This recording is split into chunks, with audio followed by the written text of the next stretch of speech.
We all know the atomic bomb is very dangerous. Sometimes the bomb might explode without any warning. It looks something like this.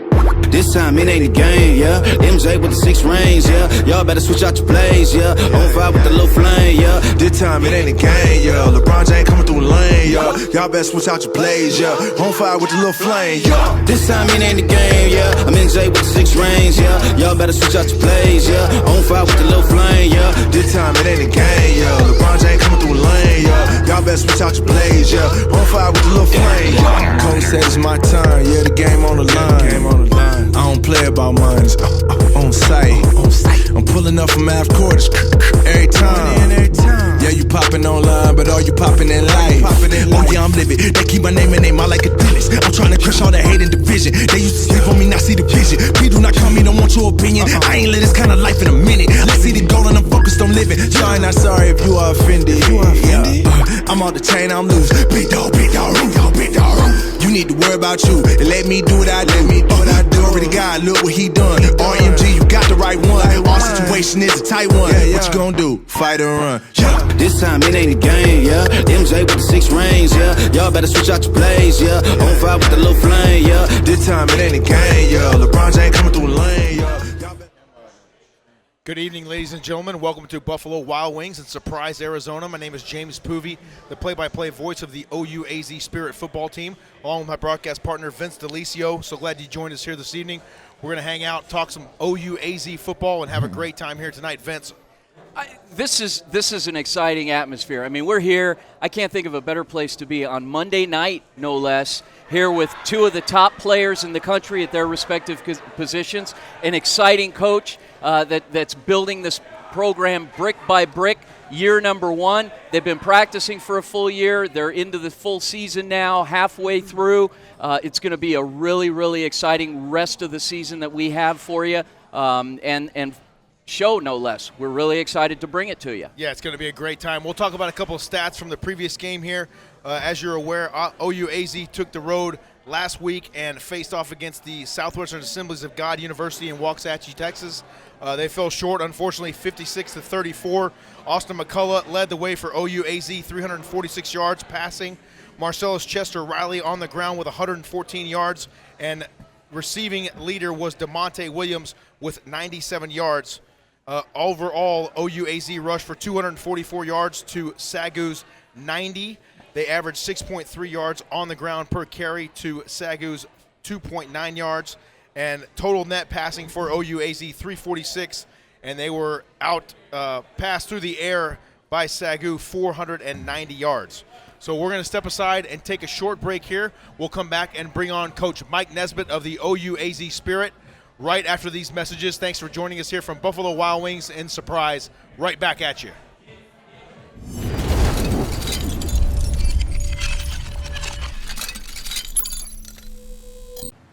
Okay, one more. All right, Benji. Come on. Benji. Yes, smile. Come on, What about Benj. the flash? Okay, one more. Benjamin, hold Make it a flash, sideways. Benji. You have to Please back use it up. my You want to get camera. everybody Looking at in. the You camera? can't get everybody in unless you back Well, up. he did it. He did There it. you go. Did you get? Did you need me? Did you? Don't forget to Did you take get it, one Ben? with my camera. I think you got it. Benjamin. Take another That shot. work? I think I blinked.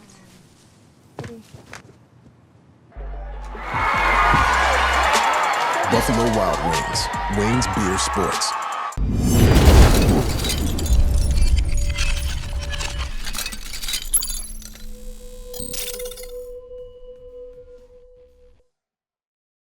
Here with Coach Mike Nesbitt, his first year at OUAZ. He's 2-3 after this last Saturday's loss up out at Sagu in Texas. Coach, quick recap of the game. Really, I was really pleased with everything that kind of led up. I thought we had a great week of practice. I thought we were really prepared to get after them. And, when you have 5 turnovers and 28 points for the home team that come off those turnovers, you're going to be in a tough situation. I really thought we put our defense in some bad situations, just spotting the guys, 14 points. You give up 14 points on the offensive side of the ball, you're not really putting yourself in a good situation. But I was really pleased with our overall effort. I thought we battled and fought hard throughout the whole game. What I was really pleased about, though, was once we started looking at the end of the game, and it's kind of what we talked about yesterday, we're not using young as an excuse anymore. We might be a young football program just because we've been around for 600 days, but we're not using youth, and I thought that some of our mistakes, either in the secondary or at quarterback or different positions on the field, were more just out of immaturity, just not making smart decisions with the football or being lined up right or getting in the right gap defensively or making the right coverage call.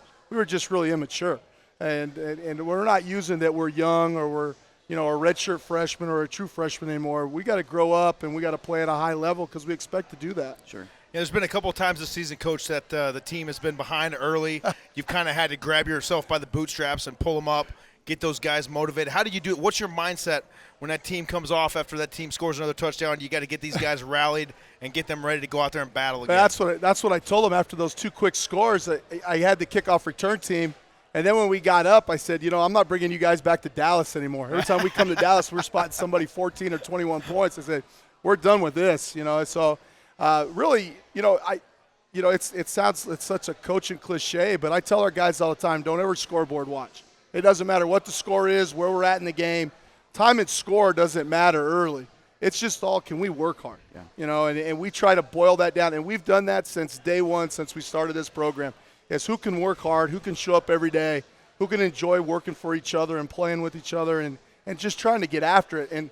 And we've really tried selling that to our players that at some point in time it is going to be the guy that can work harder and longer than the other guy is going to have the opportunity to win. And so, that's constantly what we do. And I think, 2 weeks ago when we played Lyon College, that was our mindset when we showed up is can we get after those guys and work really hard? And we put a really good performance on the field. And, yes. When you come back and you look at certain things, like I told Coach Poovey last night when we met, I said, there's things you don't like in the game. I understand it. But there's a lot of things that you can really look at. I mean, our rush defense, our interior front four, and our linebackers are playing fantastic right now. Yes. We get some things squared away in the back end, and we get some safeties and some guys in the back end just playing a little bit better. Or, it's like I told the team yesterday, just pick off the ball when it hits you in the hands. Don't fumble the ball. Don't throw an interception for a touchdown. Maybe we get one of those interceptions and we return it for a touchdown, and now all of a sudden we're getting the 14-point swing. You just go back to Lyon College. We get a safety, and then we turn that safety into a kickoff return for a touchdown. That was a 9-point swing, and then we start the next quarter, and we score right away within a minute. Well, now all of a sudden that was a 16-point swing on the board, and everybody kind of forgets about that time frame. Well, we try explaining to these players that, hey, those are all momentum plays. If you just get one ball and then score real quick offensively, that whole game Saturday is a totally different animal. Now all of a sudden we're up 24, and then you take a one pass interference call with about a minute and 24 seconds left in the game where Jeremiah Graylock gets a call coming back. Well, now we're going in at halftime down 4 points, I think is what it would have been. That totally changes the whole outcome of the second half maybe. And so, I just keep telling them, hey, look, there's plays out there to be made. And a lot of the plays we're missing are because I think we're just immature. We're just not able to finish the play, not because we don't have the right guys or we're not athletic. We're just not making the right play at the right time right now. Specifically, Coach, there was one point early in the game where you're up, as you had mentioned, you're up 17-14.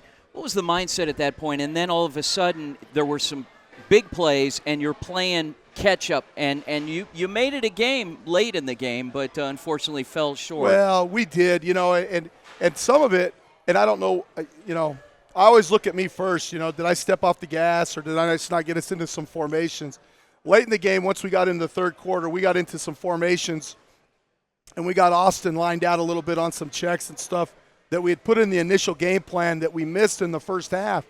And really halfway through the third quarter and the whole fourth, we had got him back on page and got Austin making the right checks and put us in the right pages. And then so, I look at me first. If I could have got us in those plays maybe a little bit sooner and got us in some plays maybe a little bit quicker, we could have stretched that lead when we were up 17-14, which would have helped us. We all knew going into the game those guys had the ability to score and score quick. I think their coaching staff, they also understood too that, we're not a time of possession offense. We're going to get a turnover on defense. Our defensive guys, we talk about that during the week. Can we get a turnover and can we go score? Can we put points up on the board right away and do that? And so their coaching staff at Swigoo knew that we were going to attack them. And so I think that was on their end too. They were like, hey, we're not going to leave any points out there. And so it was going to end up being a scoring fest back and forth. And then we got on the back end side of it where we couldn't score as quick as we wanted to. And then, I still, ifs and buts and all that stuff, you can play it. But if we take the 14 points off the board that we give them, I mean, we fumble a ball, they return it, we throw a pick six and a sack to start the game. Well, now all of a sudden you're looking at it going, well, now all of a sudden it's 42-34. Mm-hmm. We got the ball driving at the end of the game, and I'm sitting there on Saturday night after we get back home, and I'm thinking, we're getting the last drive. We're going to win by 3. It was right there. Yeah, we're going to win by 3. And so we had the score, we had the time, but we made some bad plays, poor ball security early in the game, and things like that. Like I tell our team all the time, when we all played high school basketball or you watch the Final Four and you watch the NCAA tournament, everybody's always mad at the guy that missed the last free throw, right? And I'm like, well, there was some other jabroni at the end of the bench that was 0 for 15. If he would have just made 5 free throws, they win by 4 instead of lose by 1. But they blame that poor guy at the end of the game that missed the last play, and you're like, it wasn't the last play. It was a accumulation of plays throughout the game that led to that ending moment. And I think that's what I really looked at. The end of the game was accumulation of things that went wrong from the first offensive series, and we were just fighting through it, and we just didn't have enough gas to battle back like we did against Langston or some of those other teams. Yeah, football's constantly a cumulative game. What was the mood like on the trip home, Coach, after a loss like that and knowing that you're coming home to face ACU, which is kind of a natural rival, even though you guys haven't even played a game yet? Well, yeah, they were depressed, because I think our guys are starting to feel it a little bit. I think they're starting to see some growth. They're practicing well. They're putting in some really hard work on Tuesday and Wednesday during the week, and we're getting a lot of stuff out of them in a lot of positive fashions on and off the field. And so for us as a coaching staff, and for me especially, I probably hurt more for the players than I do for me because I really know what they're having to do. They're having to get up at 6 in the morning to go lift weights. They're having to go to class all day, and then they're going to meetings, and then they're going to practice, and they're getting done. Their night's ending somewhere between 8:45 and 9 o'clock, and it's starting at 6 a.m. They're putting value into it. They're putting money into it. They're putting work into it. And so you really want to see them, in that locker room smiling and happy afterwards. So they were a little upset. There were some hurt feelings, and there was some sadness after the game, and some of it, hopefully we can direct it in a positive direction to go take on ACU this coming week. Yeah, it should be a great matchup. Let's take a look at, if we can, cue up some of those plays from last week's game against Southwestern Assemblies of God University in Waxahachie, Texas. That was an early game. Can't say the name of that town. I'm sorry. The Waxahachie. Waxahachie. Yeah. There you go. Marcellus is getting loose on a little screenplay here. We get – Tristan Shehorn did a great job of getting out in front, undercutting a couple guys, and getting over the top. Now we're getting some good pursuit by our defensive guys here. Juice is coming on the backside and turning it back in for us. Always great defensive effort, Coach. Our defensive effort right now is really good getting to the ball. Now this is a really good zone play for us. Marcellus just does a good job getting past the second level, but the initial part of the play was the key. Just the initial push by the offensive lineman, Tristan Shehorn, and those guys coming off the ball at a good angle. Redfern's doing a good job with his left hand in there. And then right here you see Marcellus. He's going to try to split 2, and then he's just able to jump back outside, and he doesn't have to face those 3 guys. What's exciting is every time we watch that zone, that stretch play, the cutback lane is there every single time. And there's the flow, the push of the line, and then there's always a lane there. And they do, those 5 guys up front, just do an amazing job. They're doing a great job up front. And the thing is, they're doing a great job up front, and just the patience of those guys, the patience of those tailbacks, not to push the gap too soon and actually ride the wave of those offensive linemen enough to get it to where we want to. True, beautiful zone block, and that's credit to Coach Burns and his staff as well for getting those guys They've ready done a great to play job. on Saturdays. Coach Burns has done a fantastic job. Once again, defensive effort there on that play. Get a little half sprint out, and then we just do a good job And of there's Kenneth just Mr. finishing Steele the play. coming through on that one. Just doing a great job. Now here's Austin Bowen, our punter. He's leading the country right now in every stat and punting. He's just doing a phenomenal job. We get another punt down inside the 20. And we're able to rally it. I think we're looking over a 40-some yard punt there, about a 45-yard punt that we're down and inside the 20. He's getting a great effort right now by his cover team. And then we get a little fumble here. And there's Kenneth Steele getting on the quarterback there. You know, and Lemma's doing a great job on the front side. You know, Lemma, we're getting a lot of mileage out of Lemma right now, setting the edge and turning the play back for us. And, you know, we had some key stops in the game. We know we had a 3rd and short stop. We had a 4th stop, a 4th down stop for us that was really big of trying to bring us back. Well, and your edge rushers just complement each other. It's so exciting to watch the speed of this defense. They really do, and you know that's one of those hidden things. Everybody sees Kenneth get the sack on that play, but if Lemma doesn't do a good job on the front side of stopping that quarterback and not letting him get the full sprint out, that play never happens because he's on the edge. He's able to get his shoulders square and start working back downhill.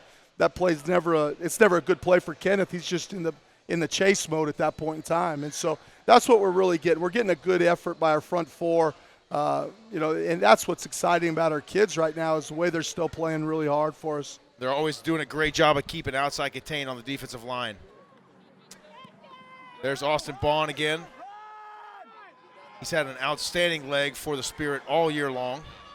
We're getting good coverage right now. Our center on our deep snapper on our punt team's doing a great job of forcing that ball back to the boundary, and so we're able to get those other 8 or 9 hats to the ball and keep it on the perimeter.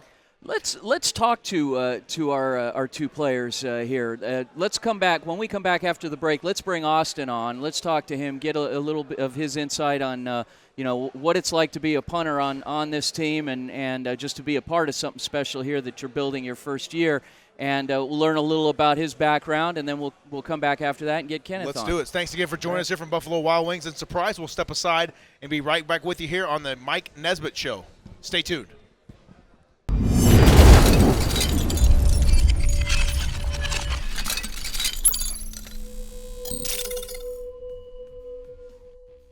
It's the same color as downstairs. It's called Tuscan sand. Let's show them the nursery. Oh, great idea.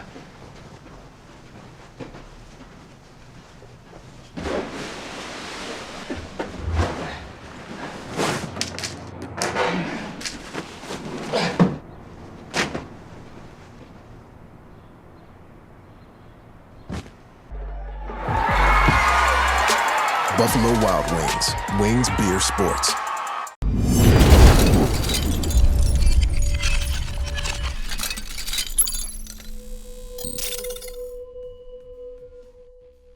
And we are back with the pride of Erie, Colorado, Austin Bond. Austin is leading the country in punting right now with a 48.1 average. Had a 78-yard punt last week against Lyon College. That ball just kept on rolling and rolling.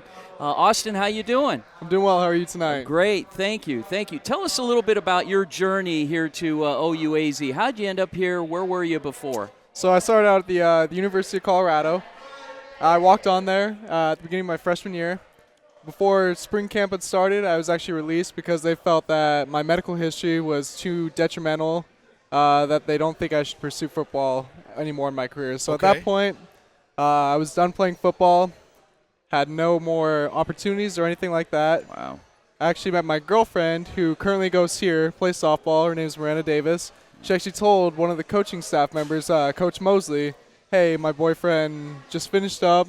He's not allowed to play anymore. Could he have an opportunity down here? And Okay. that's how the story goes. The rest is history, right? That's right. Awesome. When did you know you wanted to be a punter? When did you first discover punting or kicking the football? Didn't even know I could do it. I didn't start punting until 3 games into my senior year of high school. No kidding. No kidding. Wow. And here you are now at the collegiate level and doing an outstanding job, too, as well. 48.1 average on your punts. That's outstanding. So last week you were named Conference Player of the Week. What do you think those guys at University of Colorado are saying right now? I don't tend to think about that too much at this point in time. I'm at a new home. This is my home right now. I've got brothers surrounding me right now, and this is where I belong. Very good. Very good. Talk a little about venturing away from your home state. I mean, you mentioned your mom came to a couple of games. I mean, what's it like being away from home? It's different, that's for sure. More than anything, the climate is. I mean, back home right now, it's starting creeping down into like the low 40s, kind of the 30s and stuff like that. And then you come out here middle of the summer, and once you know, it's 117 out, end of a workout. So it's been a bit of an adjustment, but over time, I think I've slowly started to get there.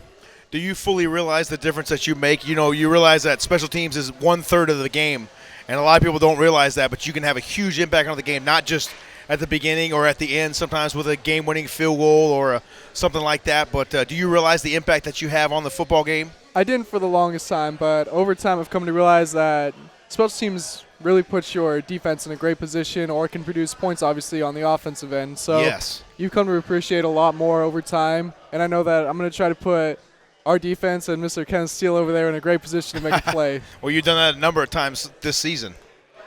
Talk real quickly about the typical day in the life of a college student athlete, from the time you get up in the morning to when you go to bed at night, in season. It's a grind, that's for sure. I wake up about 4:45 every morning, walk the dog, make sure he uses the restroom and whatnot and everything. All right. So my girlfriend can stay in bed before she goes to work and whatnot. Wake up, go to weights, make sure you're there about 6 o'clock a.m. Then you get done with that, got a team meeting about 7:45 in the morning. Go to class after that, maybe sneak in a nap or some study time after that. All right. Get geared up for practice, and if you got enough energy, work on some more homework after that, or just go straight to bed. Very good, very good. Well, Austin, thank you so much for joining us here. We appreciate you coming on the show tonight, and we'll step aside and take a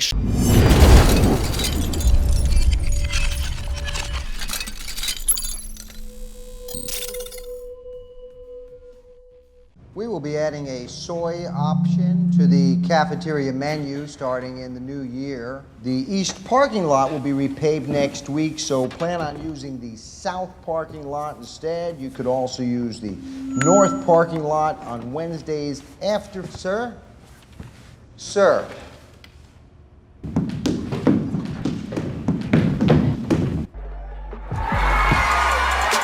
Buffalo Wild Wings. Wings Beer Sports.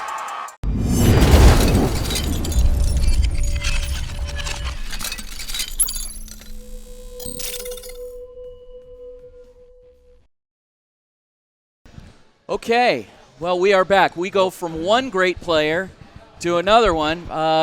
Linebacker Kenneth Steele Jr. Kenneth, how you doing? Good. How you doing today? I'm great. Thank you. Thank you for joining us tonight. We're certainly surrounded by greatness here. We've had two great players here tonight. We're really excited that you could be a part of the show, and you've been really exciting to watch this season. You play fast. You do everything. James will go over your stats here in a second, but tackles for loss, leading the nation in sacks.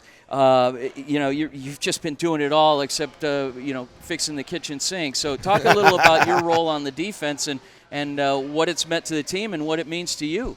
Well, my role on the defense has been, very important, playing behind Coach Poovey, one of the best defense coaches I've ever been around, and learned a lot of things. First off, when I came off, I had to learn the defense, learn how everything play out. And in the rush spot, he always told me, the rush spot was for me, but I was like, no, I don't know. I want to put my hand in the ground. And what's crazy that I'm so used to now, they have to tell me, now I love to put my hand in the ground and just go attack the quarterback and just go get the ball. But it's been a blessing, that I got this opportunity again after all the things that happened to me while I was back then. So I just enjoy this opportunity that I'm dealing with right now, and I thank God every day. I thank the coaches every day, everything they do for me. Even when things wasn't good, they've been fighting for me the whole year. So I just got to keep playing and doing what I have to do to make this part look good, and also my teammates and the coaches and everybody, the fans, and just keep playing the way I'm playing. Great. Being a defensive fan of the game, I love to watch you play. You play with a great intensity. You love to get off the football. You get after the quarterback. You're excellent in run support. Some of these stats here are just amazing. 40 total tackles, 24 solos, 16 assists, 16 tackles for a loss for 89 yards. That's almost an entire football field that you've chewed up on defense. And keep in mind that's only through 5 games. Only 5 games played, correct. 16 tackles for a loss and 9.5 sacks. That's outstanding. 2 forced fumbles as well. Yes, sir.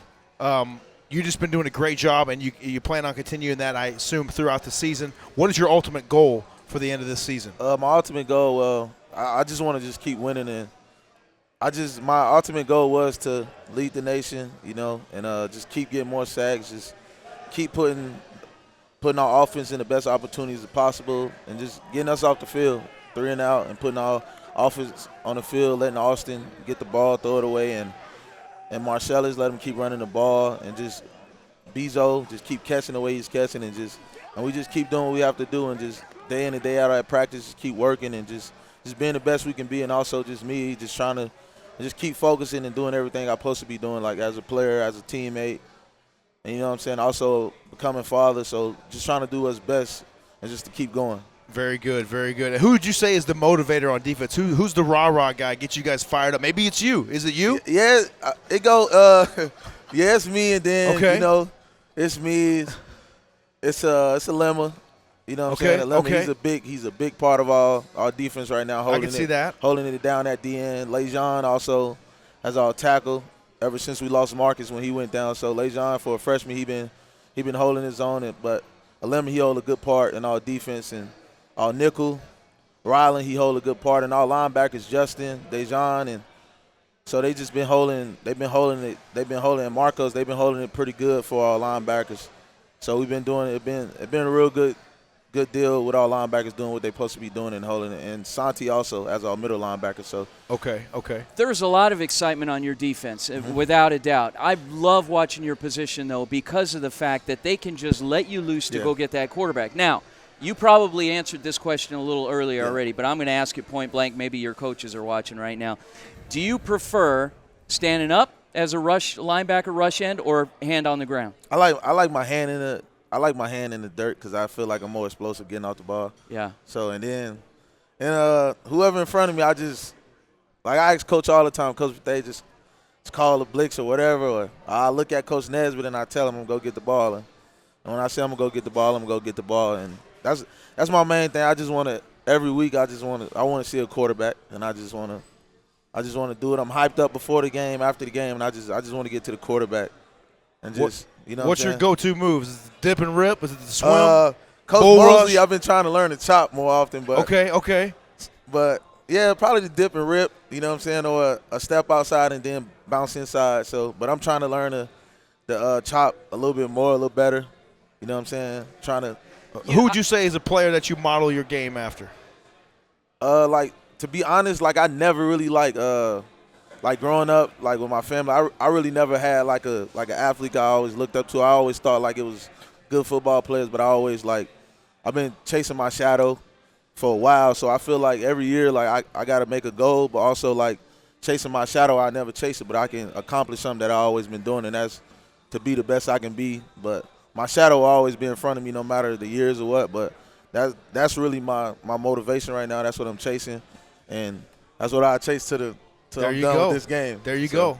Congratulations on being Thanks. Conference Player of the Week last week against Lyon. Exciting. We're expecting big things the rest of the way, and I know you expect bigger things from yourself. So yes, sir. Thank you very much, Kenneth, for coming on with us, and we look forward to seeing more of you the rest of the way. Yes, Thank sir. you, pal. Appreciate you Thank joining guys. us. Kenneth Steele, linebacker for OU.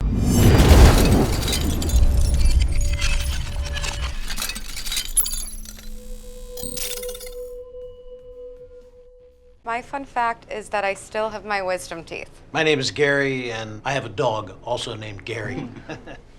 My name is Tim. Fun fact, I'm captain of my paintball team. We usually play on Saturdays, if anyone's interested.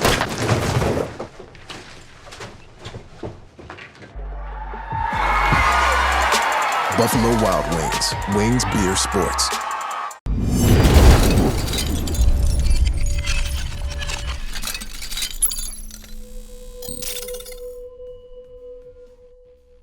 And we are back with Coach Nesbitt. Coach Nesbitt, a couple of things we really wanted to talk about and take the fans and give them a bird's eye view of what you're doing in a typical week with your team for game prep. So we can talk about that first, and then maybe we'll talk about your next opponent as well. So typical week, how does it start off? Yeah, for us, really, our week starts on Sunday evening. We give our guys time off on Sunday morning to let them go to church and spend some family time and spend some time away, and then we have a treatment and a dinner at 4 o'clock, and so all of our guys start back up at 4 o'clock in the afternoon on Sunday.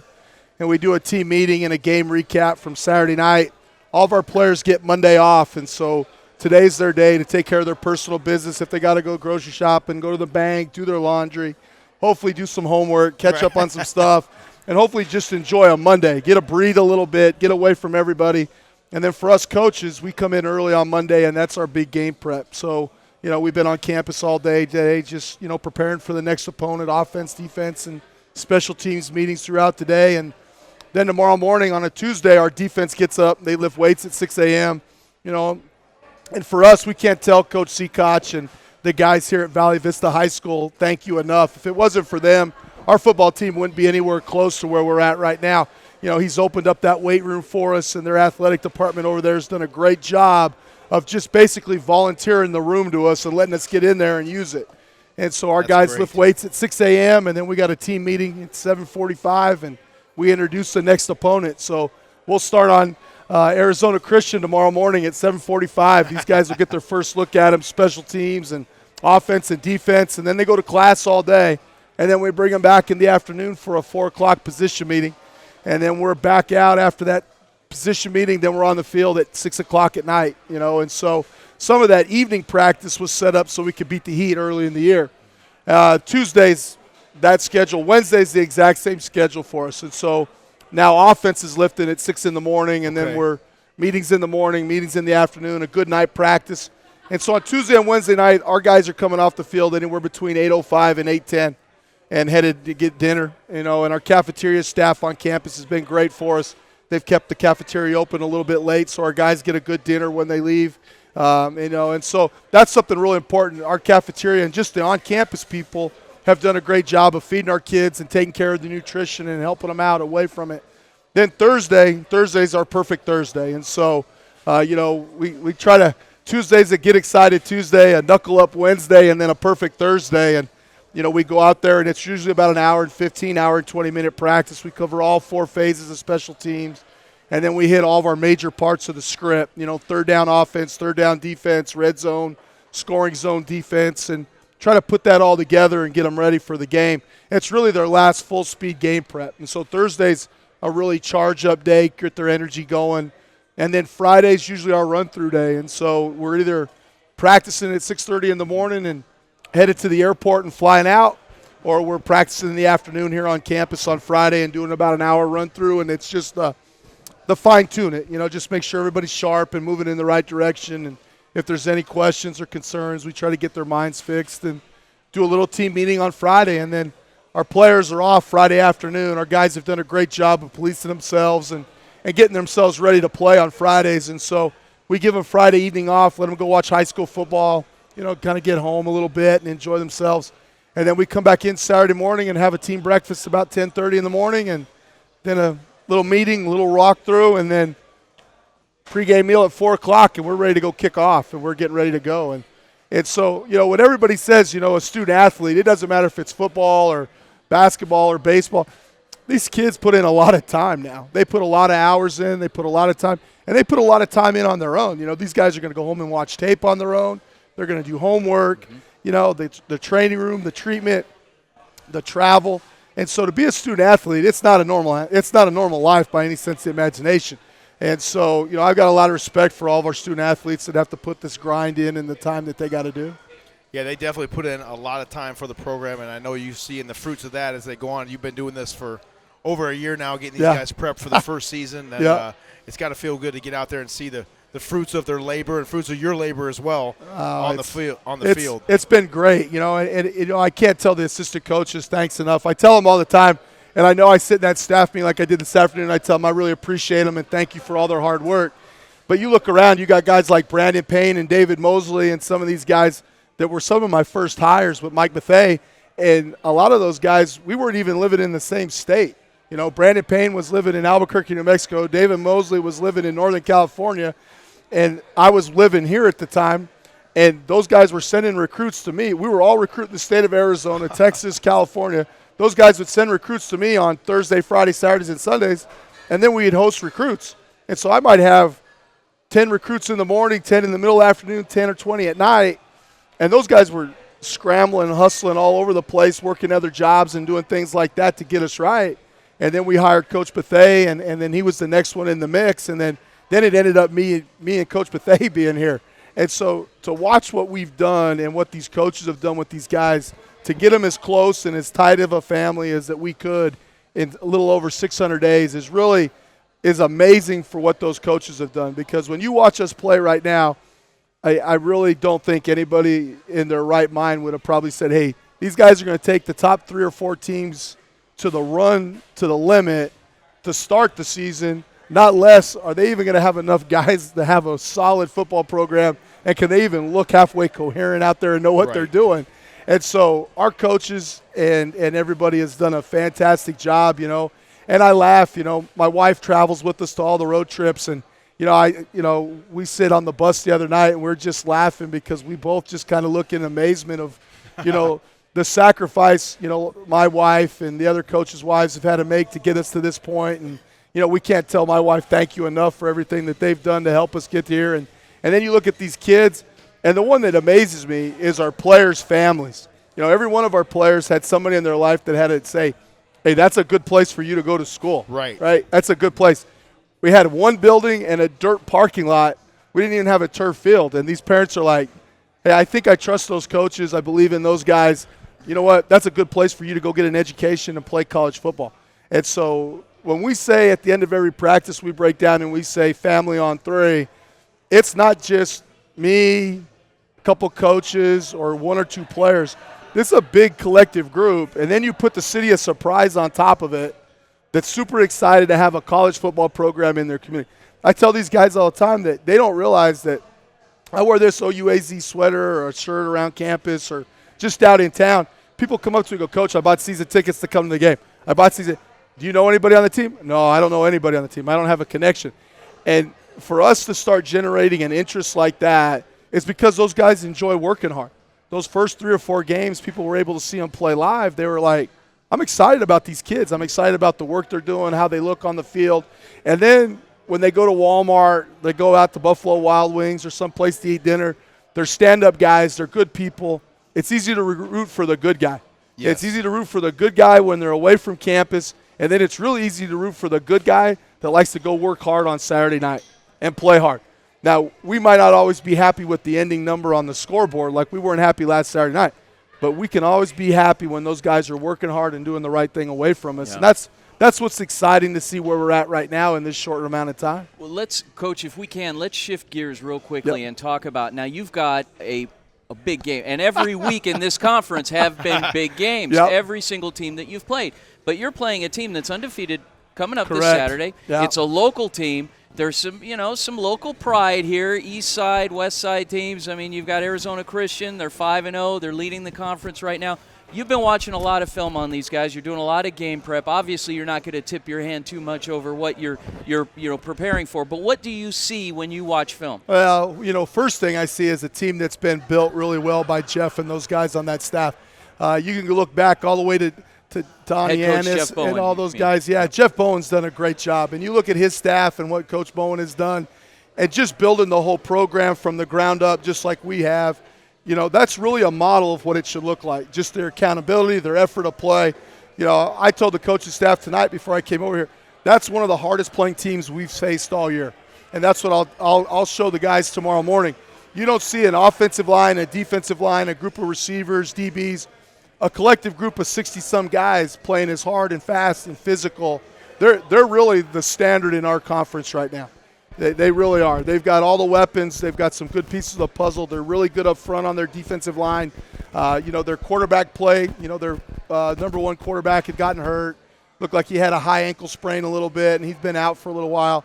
But he'll probably be back when he plays this because it's a big game. It's one of those ones. And he also knows, too. Jeff knows, and their staff and ACU, they understand where they're at. They understand that this is a playoff game for them. Every game the rest of the way out for them, it's no different. They got to win to stay in the playoff hunt. And so the stakes are high for both teams. Stakes are high for both schools. It's a recruiting area. We both want to own the state of Arizona. We want to get the best players that fit an NAIA football program, that fit our model of both of our universities being faith-based, what we're looking for in our school and our players. And so, I talked to the guys a little bit about it on Sunday, and they probably look at me like, well, what do I have to do with recruiting?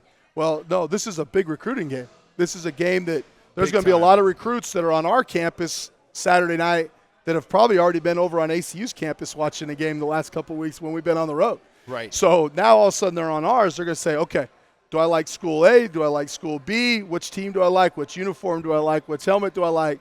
Which coaching style do I like? And so, do I like the way Kenneth Steele plays? Do I like the way Kenneth Steele's being used? You know, do I like the way the special teams are going? All that stuff's getting evaluated. And so, you know, I think this rivalry that we're starting now can just really help college football in the state of Arizona, but Phoenix metro area, the city of Surprise, the east side, the west side. I think it could really make it grow to what we really want it to be. Outstanding. Thank you, Coach, for being on with us tonight. We really appreciate it, and we're looking forward to that game on Saturday night. It's going to be a great one. ACU at Spirit Field, 7 p.m. kickoff. That's right. Gates open at 6. Everybody get there early. It's going to be a electric atmosphere, I'm sure of it. So we will be right back with Eric.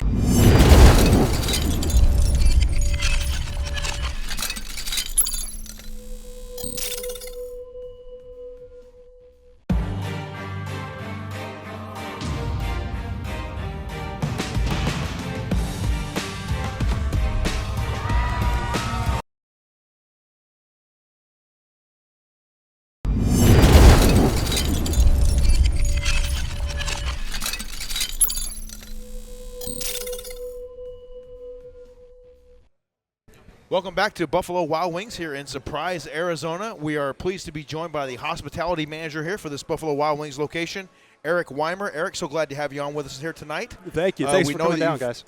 Partnered with OUAZ already and worked a little bit with the Dance and Cheer Squad. Can you talk a little bit about that and talk about that partnership between Buffalo Wild Wings, this specific location, and OUAZ right around the corner here? Well, we're so excited to have Ottawa Athletics right here in the community of Surprise. It's a great thing for us and a great thing for our community here. Definitely want to build our relationship with Ottawa University. We've already had a few fundraisers with the Dance and Cheer. We'd like to expand that to include other programs, and also, you know, it being a team and a program that the community can look up to and young athletes can look up to as well here. Very good, very good. Well, we're so glad that you chose to have us in here. We're very privileged to be able to do the coaches show here with you on Monday nights, and we're hoping that eventually going forward we'll be able to parlay that into maybe a coaches show for the basketball team, and then move into baseball season, something like that, maybe, Vince. Well, tell us a little bit about your restaurant here. I don't know if our producer Greg Jones can pan around at all in the restaurant here, but what's the capacity here? I mean, this is an amazing facility. We've got a capacity for about 300 people that we can have, and we can actually have 12 different live sporting events going on at any given time. We've got 52 TV screens here in the restaurant. So we've also got all the game players for trivia and poker, so all the entertainment that we can put in one building. Yeah, I mean, there's just been it's been so lively tonight. I mean, obviously Monday Night Football here, and we've got our little corner here. It's been great, and you fed us as well. I don't. Well, most of the food is gone now that Kenneth Steele Jr. and Austin Bond left. And they took the rest of the food, but we got a chance to munch a little bit in between. Talk a little bit about the menu that you brought out tonight. Yeah, so we brought out some of our new menu items. So several times a year, we'll come out with new items that are limited time offers. So we brought out our loaded buffalo tots. We brought out part of our $5 game day special with our $5 brat and fries. We're also going to have on game days $5 burger and fries. We've got the whole enchilada. That's a new wing sauce that we're using right now. That's got the enchilada sauce topped with cheddar jack cheese, green onion, served with sour cream. We also brought out our grilled steak and cheese, some of our new offerings here. Very nice, very nice. Well, we thank you very much for coming on with us, and we look forward to a lasting relationship with Buffalo Wild Wings, and we'll do it again next Monday night.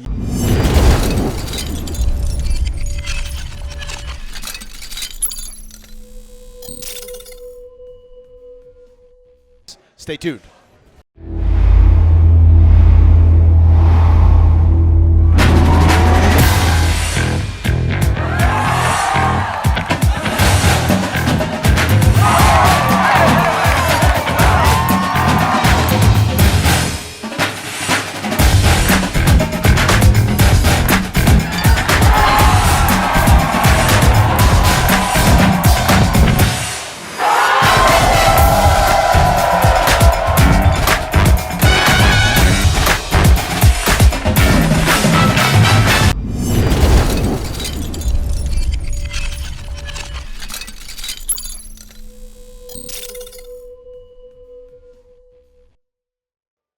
Welcome back to Buffalo Wild Wings and Surprise. James Poovey here along with my partner Vince Delicio.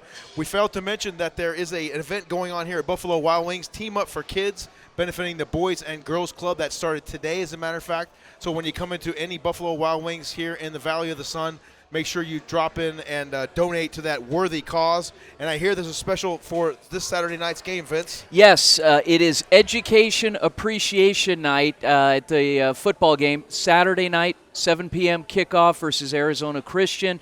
If you work for a school in any capacity, come on in, show proof. If you have a school ID for your job, show it, and you get one free general admission ticket. Great deal, great deal. Once again, that game coming up Saturday night. Myself and Vince will be on the call on the NAIA network for OUAZ football. We're hosting Arizona Christian, the Firestorm coming over from the Northeast Valley, if you will, and a natural rivalry game, so it should be a good one there. We appreciate you joining us here tonight from Buffalo Wild Wings and Surprise. Thanks to everyone who helped put this together. Our producer, Greg Jones, we couldn't have done it without you. Josh Fisher, Eric for joining us from Buffalo Wild Wings, the athletic director Kevin Steele, and of the head coach Mike Nesbitt, as well as Kenneth Steele and Austin Bond. Thank you guys for joining us here tonight. We'll sign off for now and say good night from Buffalo Wild Wings until Saturday over at Spirit Field. Good evening and take care. First show's a wrap.